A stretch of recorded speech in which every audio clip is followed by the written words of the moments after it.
Hello everyone, আজকে আমি রাখির টিউটোরিয়াল নিয়ে চলে এসেছি। আমি এখানে রাখি বানানোর জন্য সিফন সুতো ইউজ করেছি। তোমরাও এই সুতোটাই ইউজ করো, ভালো হবে। তো দেখো পরপর কী পদ্ধতি অনুসারে আমি রাখিটা বানানোর চেষ্টা করেছি। তো প্রথমে আমি সুতো দুটো কেটে নিয়েছি, দুটো সুতোই নিয়েছি, একটা সাদা একটা নীল, দুটো সুতোকে কেটে নিয়েছি।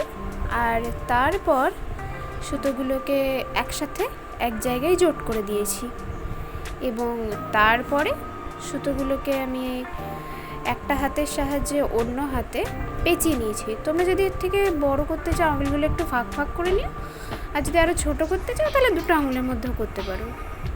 যত কম সুতো নেবে সেক্ষেত্রে ছোটো করলেই ভালো হয়। তো এরকমভাবে করে নেওয়ার পরে আমি দুটোকেই হাফ হাফে দুদিকেই যেন সমান থাকে, যতটা সম্ভব থাকা যায় চেষ্টা করেছি, সেরকমভাবে বেঁধে নিয়েছি। তো বেঁধে নেওয়ার পরে ভালো করে টাইট করে বাঁধবে, কিন্তু না বাঁধলে এটা খুলে যাওয়ার সম্ভাবনা থাকে বা বেরিয়ে চলে আসার সম্ভাবনা থাকে, কারণ সিফন সুতো খুব লুজ হয়।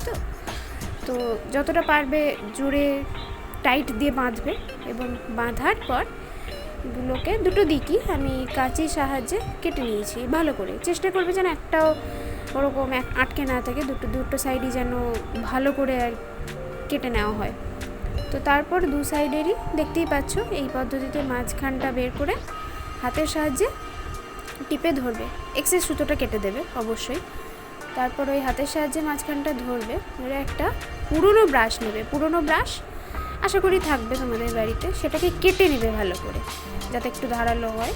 তো তারপর এই যে পদ্ধতিতে আমি দেখাচ্ছি এই পদ্ধতিতেই রাখিটা রাখির ফুলটা ভালো করে ঘষতে থাকবে। তারপর দেখবে একটা পর্যায়ে ঘষার পর দেখবে এরকম অনেকটা ফ্লাফি হয়ে যাবে। আরও ফ্লাফি করা যায় যত ঘষবে তত, আর ঘষার সময় কিন্তু টাইট করে ধরে তারপর ঘষবে। এবার আমি হাতের দড়িটা বানিয়ে নিচ্ছি। দড়িটা বানানোর জন্য আমি একটা স্পাইরাল ব্যান্ডের ইউজ করেছি, দেখতেই পাচ্ছ। তোমাদের যেমনভাবে সুবিধা সেরকমভাবেই বানিয়ে নিও।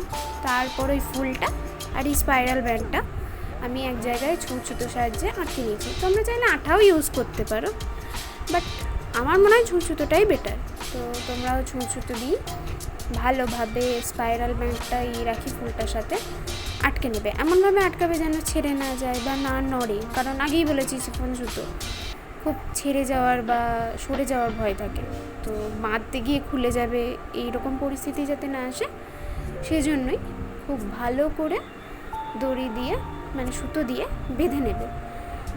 তারপর এক্সেস সুতোটা কেটে দেবে, আর তারপর জিনিসটাকে হাতের মধ্যে রেখে ওই ব্রাশের সাহায্যে আস্তে আস্তে আরও ফ্লাফি করবে। এরকমভাবে যেরকমভাবে দেখাচ্ছি এরকমভাবেই একটু উপর দিয়ে উঠিয়ে নেবে, তারপর ফ্লাফি করবে। প্রয়োজন মতো দেখবে যখন ঘষার সময় দেখবে এরকম সুতোগুলো একটু অসমান হয়ে যাচ্ছে, বেরিয়ে যাচ্ছে, চিন্তা করার কিছু নেই, এরকমভাবে কেটে নেবে। একটা দুটো বেরোলেও কোনো অসুবিধা হয় না, কারণ ঘষতে ঘষতে যথেষ্ট ফ্লাফি হয়ে যায়। তো তারপরে এরকমভাবে ঘষে নেবে ভালো করে। তারপরেই দেখতেই পাচ্ছ আমাদের রাখি কিন্তু রেডি হয়ে গেছে।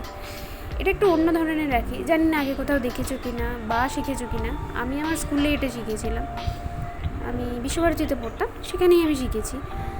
তো দেখতেই পাচ্ছ কতটা ফ্লাফি হয়েছে। এটা কিন্তু দুটো লাচি দিয়েই করেছি আর একটা স্পাইরাল। তো দেখতেই পাচ্ছ এরকমভাবেই আমি আর একটা রাখি বানিয়ে নিয়েছি, যেটা বানিয়েছি চকলেট কালার আর সাদা কালারের সুতো দিয়ে। তো সেমভাবেই বানিয়েছি। এটাই কি করেছি, আমি দুটো সুতোকে আলাদা আলাদাভাবে জড়িয়েছি যাতে দুটো কালার মিক্স হয়ে না যায়, একদম সাইড বাই সাইড থাকে।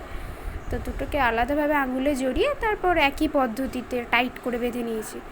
তারপর তো আগেই দেখিয়েছি কীভাবে কেটে নেওয়া হয়, সেরকমভাবেই কেটে নিয়েছি এটাও। তারপরে ওই একই পদ্ধতি ব্রাশ দিয়ে ভালো করে ঘষতে হবে।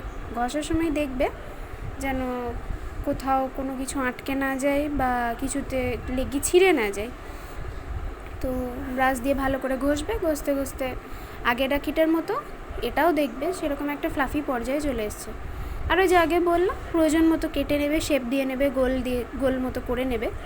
তো সেটাই করছি, সেটাও তোমাদেরকে দেখিয়ে দিলাম। তো তারপর কন্টিনিউ ঘষতে থাকবে, একটু বেশিক্ষণ ঘষতে হয়। হ্যাঁ, এটার জন্য কোনো টেনশন নিও না বা কোনো ভয় করো না যে আমার কেন হচ্ছে না বা কিছু। একটু বেশিক্ষণ ঘষলে জিনিসটা বেশি ভালো হয়। অনেক সময় সুতোর উপরেও ডিপেন্ড করে, বাট জিনিসটা ঘষলে বেশি ভালো হয়। এই রাখিটার ক্ষেত্রে আমি একটু আগে সুতোটা বেঁধে নিয়েছি, তারপর ঘষেছি, তারপর শেপ দিয়েছি। দেখতেই পাচ্ছ শেপ দেওয়ার পরে কীরকম হয়েছে। তো দেখতেই পেলে আমি কেমনভাবে বাঁধলাম। আশা করছি তোমাদের ভালো লেগেছে। কেমন লাগলো আমাকে কমেন্ট করে জানিও, আর ভালো লাগলে অবশ্যই একটা লাইক করো। দেখা হচ্ছে নেক্সট ভিডিওতে। টাটা।